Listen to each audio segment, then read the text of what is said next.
Brought to you by NBC bearing, भारताची पहिली bearing उत्पादक। धुळे शहरामध्ये सायंकाळपासून झालेल्या पावसामुळे धुळे शहरातील सखल भागांमध्ये जलमय परिस्थिती झालेली आहे।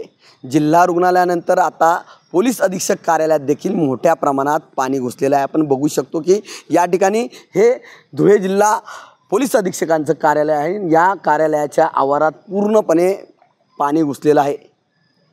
कार्यालयाच्या शेजारून महानगरपालिकेची जी गटर आहे ही गटर योग्य पद्धतीने बांधली गेली नसल्याने दरवेळी या कार्यालयामध्ये मोठ्या प्रमाणात अशाच पद्धतीने जास्त पाऊस झाल्यास पाणी घुसत असते आणि त्यामुळे मोठ्या प्रमाणात या ठिकाणी या कर्मचाऱ्यांना आणि नागरिकांना समस्येला तोंड द्यावं लागतं। आपण जर बघितलं तर गुडघाभर पाण्यामध्ये या ठिकाणी या पोलीस कर्मचाऱ्यांना या ठिकाणी यावं लागतं आहे, कारण या ठिकाणी मोठ्या प्रमाणात हे पावसामुळे पाणी साचलेलं आहे। गेल्या अनेक वर्षापासूनची ही समस्या अद्यापही सुटलेली नाही आणि बऱ्याच धुळे शहरातल्या सखल भागामध्ये हीच परिस्थिती निर्माण झालेली आहे। त्यामुळे या परिस्थितीवर तोडगा काढण्यासाठी महानगरपालिकेच्या वतीने लवकरात लवकर कारवाई व्हावी अशी अपेक्षा आता सर्वसामान्य नागरिकांकडून व्यक्त केली जात आहे। कारण आपण जर बघितलं तर गुडघाभर हे पाणी आहे आणि मी देखील हे गुडघाभर पाण्याच्या याच्यातच उभा आहे आणि हे या ठिकाणी जलमय परिस्थिती झाल्याचं चित्र या ठिकाणी पाहावयास मिळत आहे।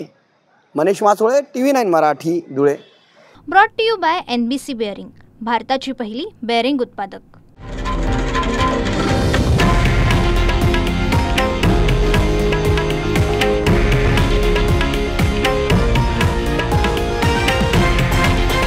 हे आहे देशातील नंबर 1 न्यूज नेटवर्क आणि आपण पाहत आहात TV9 मराठी, एकमेव।